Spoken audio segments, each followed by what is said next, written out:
अपने प्लाट पे मौके पे गया तो वहाँ पे चार दीवारी हो रही। पता चला वहाँ पे कि मौजूदा जो एमसी है ना, उन्होंने आपका प्लाट नाजायज तरीके से, गैर कानूनी तरीके से किसी को बेच दिया है। प्लाटों का साइज कम करके बीच में और प्लाट्स क्रिएट करके वो भी बेचे जा रहे हैं। हमने बड़ी दफ़ा उसको कहा कि आप ना हमारी फ़ाइल दिखाएं जो आप लोगों के पास है, तो कहता है कि नहीं, हमने अपनी वर्किंग कर ली हुई है, आपकी अपनी जो फाइल है ना वो सारी जाली है, ये सारा कुछ ना जाली है। और फिर पुलिस वालों को बुलाकर उनको कहता है कि इनके खिलाफ ना जालसाजी का ना पर्चा बनाएं। जब मैंने दाएं बाएं से पूछा तो तकरीबन 7 अरब रुपए तो ज्यादा वो करप्शन करके नदीम इकराम और वो मौजूदा अरब से ज्यादा, हाँ 7 अरब रुपए तो ज्यादा। वहाँ पर जाते हैं, वहाँ पे डेवलपमेंट चार्जेस एक मरतबा अदा कर दिए गए हैं, दोबारा से मांगे जाते हैं। दोबारा किस चीज़ के मांगे? ये तो समझ नहीं आ रही कि 25-25 लाख रुपया जो है वो चार्जेस के नाम पे उनसे वसूल किया जा रहा है। मैं मेजर रिटायर्ड आफ्ताब अहमद हूँ। Major retired? जी, आफ्ताब अहमद। मैंने कोई 22-25 साल फौज में नौकरी की है। वहाँ लोगों के प्लाट ये औने पौने बेच के और बहाने बना के कैंसिल कर रहे हैं। मैं भी उन्हीं में से एक विक्टिम हूँ। गुजारिश है मरियम नवाज साहबा से है, आपके बिल्कुल गेट के सामने जहाँ पे आपकी रहायश है, ये सोसाइटी वाक़या है, government officer cooperative housing society. क्या ना 50% से ज़्यादा सोसाइटी जो है इस टाइम की बेच चुके हुए हैं और उसके ऊपर इस तरह काम करें। इवन कि इसमें ज़ाती वकील साहब जो हैं उनके केस भी मौजूद है। डेली सोशल पाकिस्तान में खुश आमदीद। मैं हूं Imran Ali Khan. Government officer cooperative housing society के प्लॉटों पर कब्जा हो रहा है। ये वो लोग हैं जिनके एक एक कनाल के, दो दो कनाल के करोड़ों के प्लॉट्स हैं और इनके साथ फ्रॉड हो रहा है, स्कैम हो रहा है। किस तरीके से वहाँ पर करप्शन हो रही है। औरंगजेब साहब हमारे साथ मौजूद हैं, बाकी लोग भी मौजूद हैं, इनसे जानते हैं कि ये सारा मामला क्या है। सर इस तरह से है कि ये जितने लोग मौजूद हैं अभी इनसे बहुत ज़्यादा और भी ऐसे हैं, कुछ आउट ऑफ कंट्री हैं, कुछ आउट ऑफ स्टेशन हैं। ज़ाहिर भी सारे नहीं आए, अभी भी 50-60 के करीब तो मिनिमम अभी भी आए हुए हैं। इन लोगों के साथ मसला ये है कि इन्होंने तमाम ड्यूज़ पिछले जो थे वो सारे कुछ पे करके एक थ्रू प्रॉपर चैनल जो एक तरीकाकार होता है उसके मुताबिक मुख्तलिफ औकात में अपने प्लाट्स लिए हैं। अब जब हम 2025 से अपना पोजेसन लेने या उसका पता करने जा रहे हैं तो वो मुख्तलिफ किस्म के वहाँ पे जो है वो चीज़ें निकल रही हैं। एक तो ये है कि कुछ लोगों के प्लाट्स जो हैं वो कहता है कि आपके नाम तो है ही नहीं है, वो किसी और के नाम ट्रांसफ़र हो गया हुआ है। कुछ लोगों को प्लाटों के ऊपर कब्ज़ा भी जो है वो हो चुका हुआ है।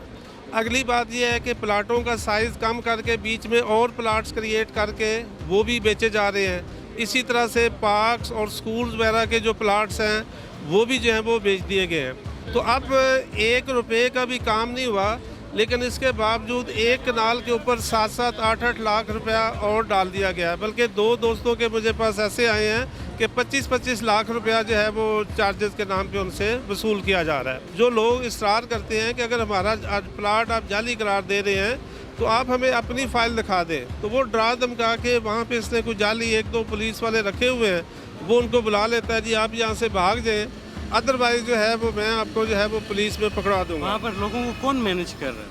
नदीम इकराम विरक है और उसके साथ ज़ाहिर है कुछ और लोग हैं। नदीम इकराम विरक साहब कौन है? वो जाली सदर बने हुए, सदर है नहीं है। जो 2024 का इलेक्शन हुआ था उसमें वो ना तो उन्होंने इलेक्शन में हिस्सा लिया है, ना वो जीते हुए हैं। इसके बावजूद वो जाली तरीके से जो है वो सदर बने हुए हैं। 2016, 2021, 2024 की जो कोऑपरेटिव गवर्नमेंट की लिस्ट है उसके अंदर मौजूद हूँ। इसके बावजूद ये कहता है कि ये जी जाली है सारा काम।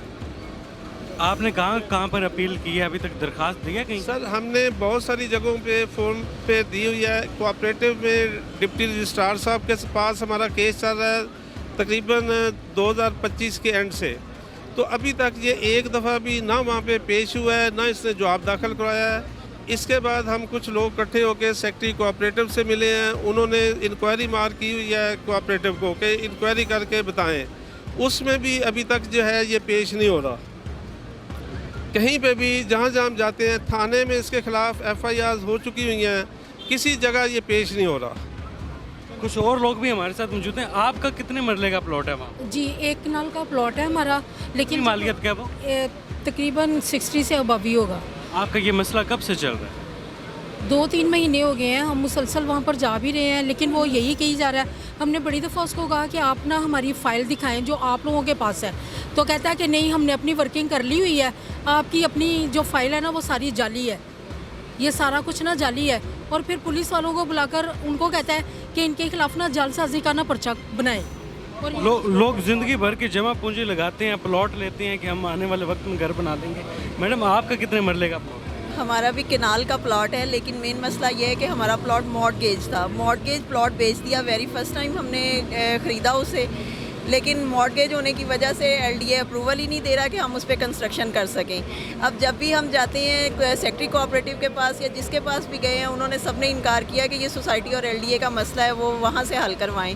तो हम यहाँ फंसे हुए हैं। अब आए हैं इनके पास, अली खैबर साहब के पास, उन्होंने यकीन दहानी करवाई तो है, लेकिन ये हमेशा की तरह 6 साल से जो हमें रोलने वाली बात है, हम इसी तरह रूल ही रहे। मैडम आपका कितने मरले का प्लॉट है, लेकिन जब भी वहाँ पर जाते हैं, वहाँ पे डेवलपमेंट चार्जेस एक मरतबा अदा कर दिए गए हैं, दोबारा से मांगे जाते हैं। डेवलपमेंट चार्जेस कितने थे? वो जब फाइल खरीदी गई थी तब पे कर दिए गए थे, जो मतलूबा इनकी डिमांड थी तब तो पे कर दी गई थी, तभी ट्रांसफ़र हुआ। दोबारा किस चीज़ के मांगे? ये तो समझ नहीं आ रही। हमारा सिर्फ एक मुतालबा है कि फौरी तौर पे यहाँ एडमिनिस्ट्रेटर लगाया जाए जो कॉम्पिटेंट हो, ईमानदार हो, वो जो फैसला करे। हम प्लॉट नहीं मांग रहे, लेकिन खुदा के लिए सिर्फ एडमिनिस्ट्रेटर फौरी तौर पर लगा। जनाब, मेरा नाम हाफिज़ जाहिद मंजूरुल हसन है, मैं एक सरकारी ऑफिसर हूँ। गुजारिश ये है कि मैं 18 जनवरी 2026 को अपने प्लाट पे मौके पे गया तो वहाँ पे 4 दीवारी हो रही थी। जब मैंने उनसे पूछा, मैं तो वैसे ही देखने गया, जब मैंने उनसे पूछा कि ये कौन 4 दीवारी करवा रहा है, तो पता चला फिर वहाँ पे कि मौजूदा जो एमसी है ना, वो उन्होंने आपका प्लाट नाजायज़ तरीके से, गैर कानूनी तरीके से किसी को बेच दिया है। तो मुझे तो बहुत गुस्सा आ गया। मैंने फौरी तौर पर 15 पे कॉल करके वो 4 दीवारी रुकवा दी। तो जब मैं सोसाइटी के दफ्तर में गया तो मौजूदा एमसी में से जो उनका सदर, सो कॉल्ड सदर है, वो ना तो इलेक्टेड है, ना ही उसको वोटों से वो इलेक्ट हुआ है, वो सोसाइटी के ऊपर काबज़ है। उससे मेरी मुलाकात हुई तो वो कहने लगा मेरे अभी हाथ में ही फ़ाइल है, तो मेरे बजाय इसके कि वो फ़ाइल को देखता, मेरे हाथ में ही फ़ाइल है, कहने लगा ये आपकी फ़ाइल फ़ेक है। जब सोसाइटी ने मेरा प्लाट ट्रांसफ़र किया तो उस वक्त सोसाइटी ने इश्तिहार दिया कि किसी को कोई इतराज़ है तो बताए।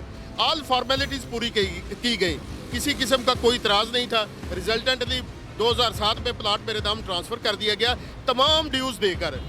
तो अब जनाब मेरा वहाँ पे चक्कर नहीं लग सका, तो इन्होंने पीछे से 4 दीवारी करवाने की कोशिश की। तो यहाँ पे केस चल रहा है। वो आज 6 महीने हो गए, कोई जवाब नहीं दे रहे। उनका सिर्फ टेन्योर रह गया थोड़ा सा, वो यहाँ से भागना चाहते हैं। और मेरी इतला के मुताबिक जब मैंने दाएं बाएं से पूछा तो तकरीबन 7 अरब रुपए तो ज़्यादा वो करप्शन करके नदीम इकराम और हाँ 7 अरब रुपए तो ज़्यादा वो करप्शन करके पैसे अपनी जेब च खा पी चुके ने। और उन्होंने नज़दीक पाकिस्तान का कोई अदारा वो जीरो वैल्यू है। लिहाजा मेरी तमाम जड़े ये बात वो कहते हैं कि वो मुंह से इकरार भी करते हैं जीरो वैल्यू है, कोई हमारा कुछ नहीं बिगाड़। हाँ, कोई कुछ नहीं हमारा कर सकता। और बदमाश बने हुए हैं, उनका रवैया ही आपको बता देगा कि वो किस लेवल पे बैठे हुए हैं। जेडे बंदे दी जिस बंदे ने 7 रुपए ना वेखे होन, ओदी जेब च 7 अरब रुपए आ जान। और मेरी जो गुजारिश है मरियम नवाज साहबा से है, आपके बिल्कुल गेट के सामने जहाँ पे आपकी रहायश है, ये सोसाइटी वाक़या है, government officer cooperative housing society, क्या नाम है? ये आपके हल्के में है। तो आपसे बहुत हम्बल सबमिशन गुजारिश है कि फौरी तौर पर इस मामले का नोटिस लिया जाए। ज़ैन अली जाहिद एडवोकेट भी हमारे साथ मौजूद हैं। सर, ये क्या सारा मामला है और धमकियां दी जा रही हैं कि मेरा कुछ नहीं कोई बिगाड़ सकता। मरियम नवाज़ तो कहती हैं कि शहरियों का जो हक है वो गवर्नमेंट उनकी मुहाफ़िज़ है। ऐसा बिल्कुल नहीं है कि कोई भी इनका कुछ नहीं बिगाड़ सकता। कानून के हाथ काफ़ी मजबूत होते हैं। कानून के रिडार में जैसे जब ये लोग आएंगे फिर इनको पता लगेगा, वो हिसाब नहीं है। बेसिकली ये जो सोसाइटी है गवर्नमेंट ऑफिसर कॉर्पोरेटिव सोसाइटी है, जो कि गवर्नमेंट का एक कॉर्पोरेटिव का इदारा है, उसके अंडर आती है। इस सोसाइटी के अंदर अब जितने भी यहाँ पर मेरे साथ जिन्होंने इंटरव्यूज़ दिए हैं, तमाम जो लोग मौजूद हैं, तमाम के तमाम जो इसमें मुतासरीन हैं, इन मुतासरीन के साथ जो इन्होंने काम किया हुआ है, अगर आप इनकी फाइल्स वगैरह जाकर देखें, इसमें सारी चीज़ें क्रिस्टल क्लियर हैं। सारी चीज़ें क्रिस्टल क्लियर है, डॉक्यूमेंटेशन तमाम मौजूद हैं सबके पास। बहरहाल सिर्फ अभी पैसे मांगते हैं और पैसे अगर जिसके पास पैसे नहीं है उसे प्लॉट जो हैंड ओवर करते नहीं। अगली चीज़ इनका वारदात का तरीका ये है कि किसी भी प्लॉट की फ़ाइल को इस सोसाइटी के अंदर चैलेंज करते हैं और उसे एक्सपर्टी करके विद इन अ डेज जो है ना किसी और बंदे को ट्रांसफ़र कर देते हैं और उस हवाले से उसके पैसे लोग खाते हैं। 50% से ज़्यादा सोसाइटी जो है इस टाइम की बेच चुके हुए हैं और उसके ऊपर इस तरह काम करें। इवन कि इसमें ज़ाती वकील साहब जो हैं उनके केस भी मौजूद हैं, ज़ाती सरकारी अफसरान हैं उनके भी केस मौजूद हैं। मैं मेजर रिटायर्ड आफ्ताब अहमद हूँ। Major retired? जी, आफ्ताब अहमद। मैंने कोई 22-25 साल फ़ौज में नौकरी किया। मैंने ये प्लॉट जो था 1989 में ये 15,000 रुपये दे के एज ए टोकन मेंबर बना था। इनका माई बाप जो है वो रजिस्ट्रार कोऑपरेटिव है, उसको चाहिए कि इस कमेटी को हटाए और इसके ऊपर अपनी एडमिनिस्ट्रेटिव हेड बनाए और वो लोगों के मसाइल हल करें। और ये जो बैठे हुए हैं नाम नहाद लोग, दे आर प्रॉपर्टी डीलर्स। ये जो प्रॉपर्टी डीलर्स हैं इन्होंने सोसाइटी के अंदर प्रॉपर्टी दफ्तर बनाए हुए हैं, वहाँ लोगों के प्लाट ये औने पौने बेच के और बहाने बना के कैंसिल कर रहे हैं। मैं भी उन्हीं में से एक विक्टिम हूँ। मैंने फ़ाइल की हुई है दरख्वास्त। मैं अपनी आर्मी लेवल पे भी अपने जो मेरे इदारे हैं मैं उनसे भी कांटेक्ट में हूँ।